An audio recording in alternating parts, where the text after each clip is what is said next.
Hey guys, it's your girl Kizzy Rock, and yes, Kizzy Rock is my birth given name. Happy Saturday morning. Want to say hey to all my subscribers, new as well as seasoned. I got a word for you.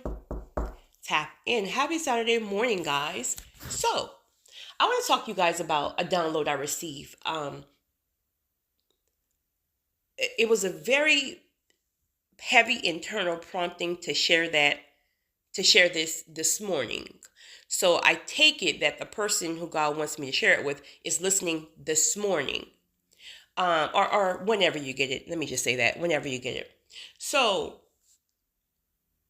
okay, so when God makes you a promise, right? When you're waiting on certain things, and God have already given you all type of revelation, insights, etc., right?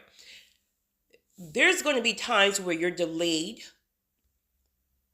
for different reasons, right? You just have to know where you are on the journey, because there's times where God make you a promise, of course, and you're delayed, and you feel like there's some type of demonic attack. In fact, it's just that you're not ready for it, so God have to continue to process you. So it's important to understand where you are, because you can be thinking something is an attack. In fact, it's just God who needs more time. And then, in contrast, the blessing could be ready, but then there's something that's holding you from it, right? So it's like there's a green light in your spirit. God says it's time. God says it's yours. God says it's ready, but you just can't go. And we're not speaking about your own fearfulness or things like that. But it's clear that God says go, but you feel stuck. You feel tied. You feel in bondage. Generational curses are real.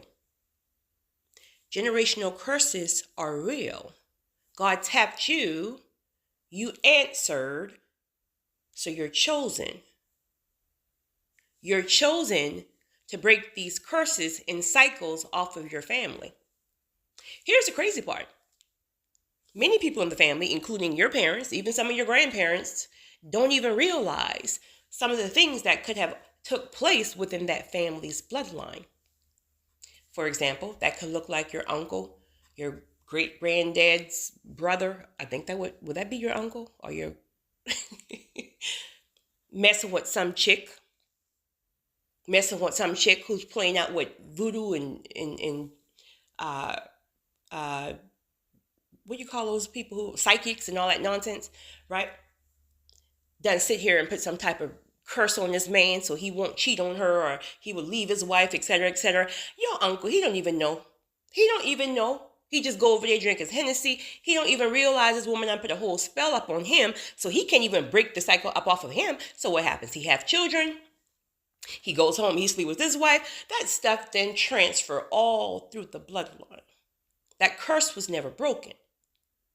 Or that could look like your auntie who, I don't know, her husband won't stop cheating on her, so she goes and puts some type of curse or voodoo on him to keep all the other women away.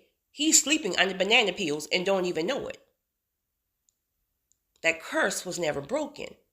And these are things that people don't even talk about, because it's almost like, well, you feel like if you think something like that could have went on, it should be present, like it just should be a known thing that the family talks about. No. Some of this stuff no one ever talked about because they didn't even know it themselves. It's spiritual. It's in the bloodline. You got tapped for a reason.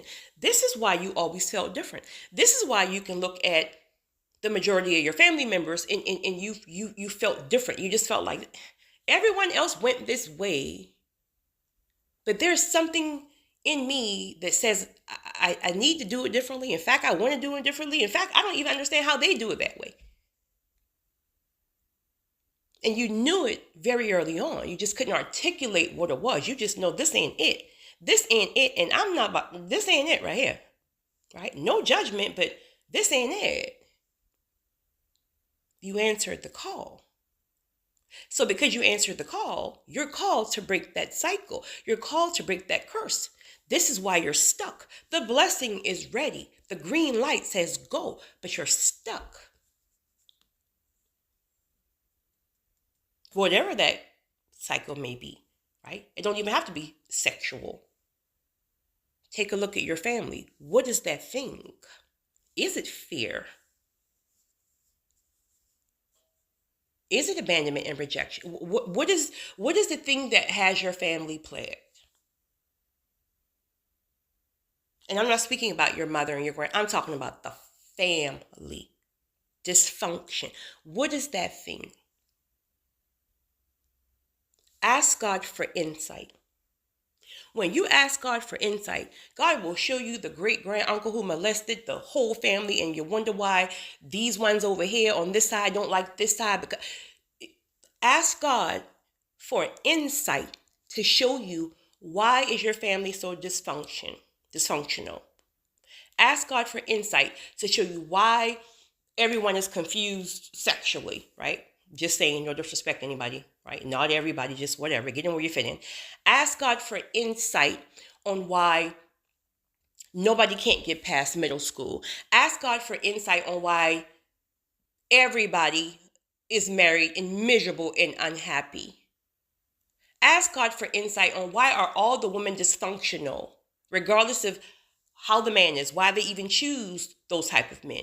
Ask God for insight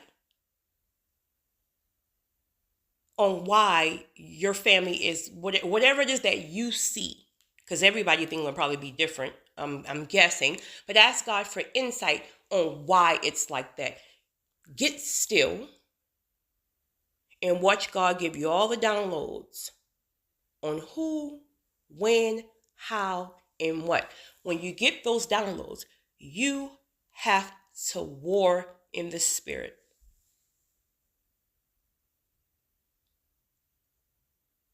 Just because God gives you revelation doesn't mean you can just sit on it. That's just revelation. That's just revelation. Now you have to war against that thing.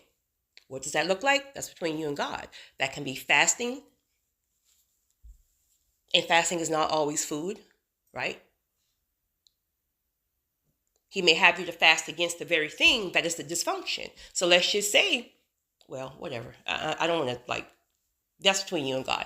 He'll have you fast against something that is related to the very dysfunction in the family's bloodline. That may look like if everybody is miserable, married and miserable, and I'm talking about miserable, right?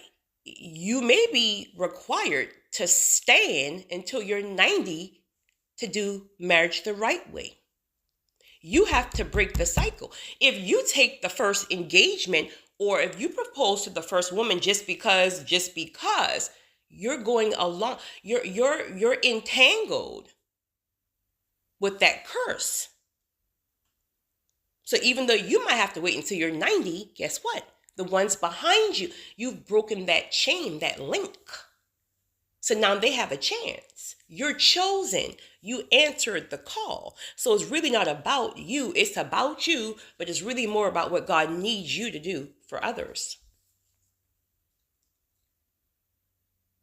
If there's addictions, okay, you may be the only one who that spirit never jumped on, or you could be, but you could be the one that the spirit never jumped on.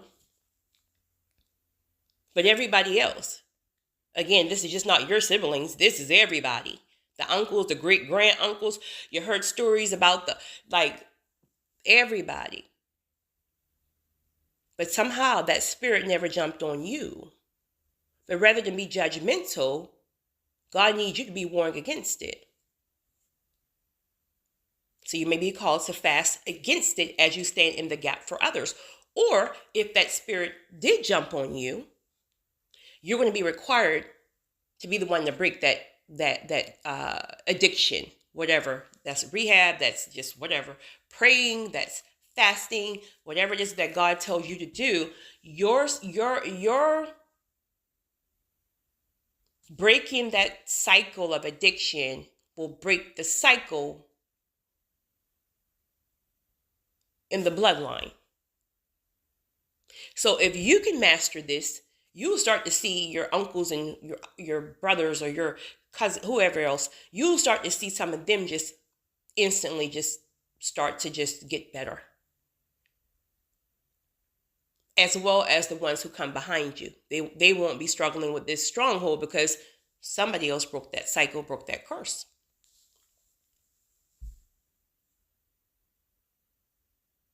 You answered the call.